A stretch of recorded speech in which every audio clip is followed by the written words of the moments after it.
देख रहे हैं शिवालिक जर्नल। वीरता की जो गाथा आज हम आपको सुनाने जा रहे हैं वो हिंदुस्तान में ही नहीं बल्कि पूरी दुनिया के लिए एक मिसाल है।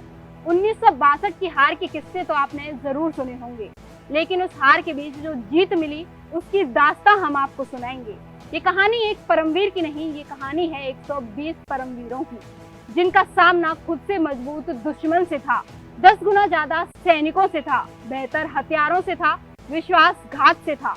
आज हम बात करते हैं 1962 में भारत चीन युद्ध के एक ऐसे योद्धा की जिसके नाम से चीनी सेना आज भी कांपती है। वो योद्धा जिसने अपनी आखिरी सांस तक तो दुश्मनों से लोहा लिया ही, बल्कि उनके शव भी दुश्मनों से लड़ने की मुद्रा में पाया गया था।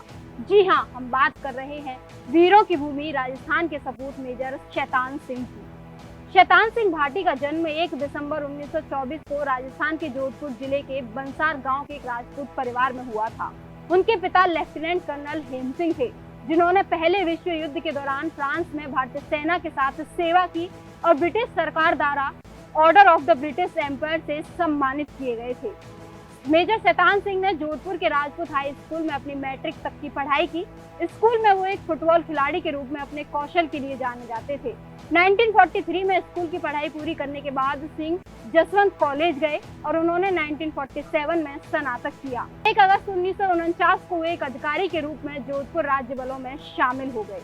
जोधपुर की रियासत का भारत के विलय हो जाने के बाद उन्हें कमाऊ रेजिमेंट में स्थानांतरित कर दिया गया था। उन्होंने नागा हिल्स ऑपरेशन तथा 1961 में गोवा के भारत में विलय में हिस्सा लिया था। उन्हें 11 जून 1962 को मेजर पद के लिए पदोन्नत किया गया था। हिमालय क्षेत्र में विवादित सीमाओं पर लंबे समय से भारत और चीन के बीच असहमति थी। विवादित क्षेत्र में बढ़ते चीनी घुसपैठ का सामना करने के लिए भारत के प्रधानमंत्री जवाहरलाल नेहरू ने उनसे निपटने के लिए रणनीतियों के बारे में पूछा। हालांकि भारतीय सेना द्वारा प्रस्तुत प्रस्ताव को खारिज कर दिया गया था। इसकी बजाय उन्होंने फॉरवर्ड पॉलिसी नामक एक नौकरशाह द्वारा प्रस्तावित एक योजना को मंजूरी दी, जिसमें चीनी सीमा के क्षेत्र में कई छोटी छोटी पोस्ट की स्थापना के लिए कहा गया था। चीनी घुसपैठ के खिलाफ सार्वजनिक आलोचना में गंभीर वृद्धि के कारण नेहरू ने सेना की सलाह के खिलाफ फॉरवर्ड पॉलिसी को लागू कर दिया। चीन को भौगोलिक लाभ प्राप्त था और ये सेना के लिए चिंता का एक बहुत बड़ा विषय था। अतिरिक्त चीनी हमले के समय कई छोटी छोटी पोस्टों को बनाए रखना असंगत था।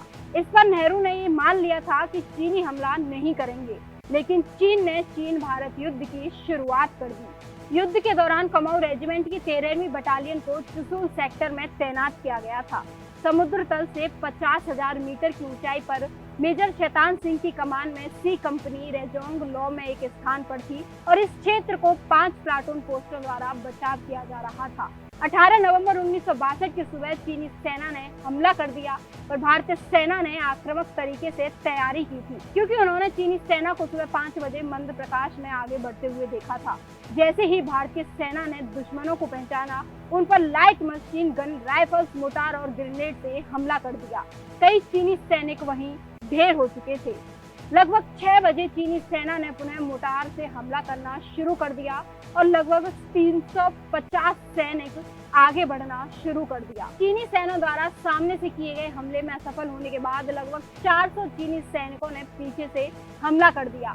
साथ ही 8वीं प्लाटून पर मशीन गन और मोटार से पोस्ट के तार बाड़ के पीछे से हमला किया जा रहा था और 7वीं प्लाटून पर 120 चीनी सैनिकों ने पीछे से हमला किया। भारतीय सैनिकों ने 3 इंच मोटार के गोले से मुकाबला किया और कई चीनी सैनिकों को वहीं पे ढेर कर दिया था। जैसे ही आखिरी 20 जीवित लोग बचे, भारतीय सैनिकों ने अपनी खाइयों से बाहर निकलकर चीनी सैनिकों के साथ हाथ से हाथ की लड़ाई शुरू कर दी।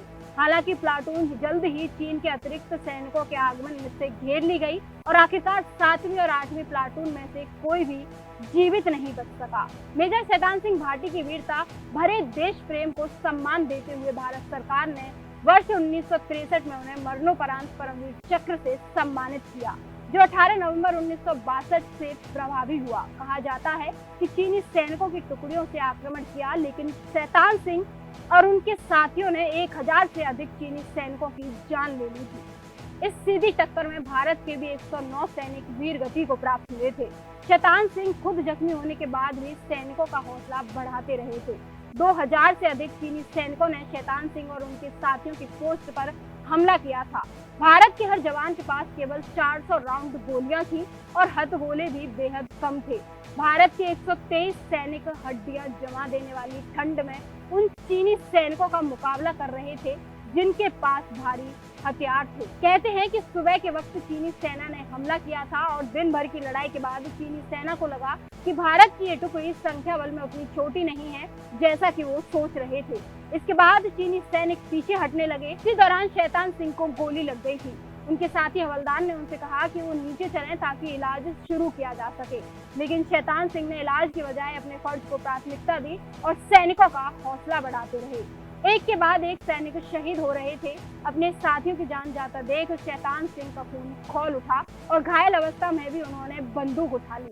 उन्होंने और उनके साथियों ने अपना सर्वस्व भारत माता पर निछावर कर दिया और शहीद हो गए। शव बर्फ से ढक गए और उनकी कहानी शायद ही दुनिया तक पहुंच पाती।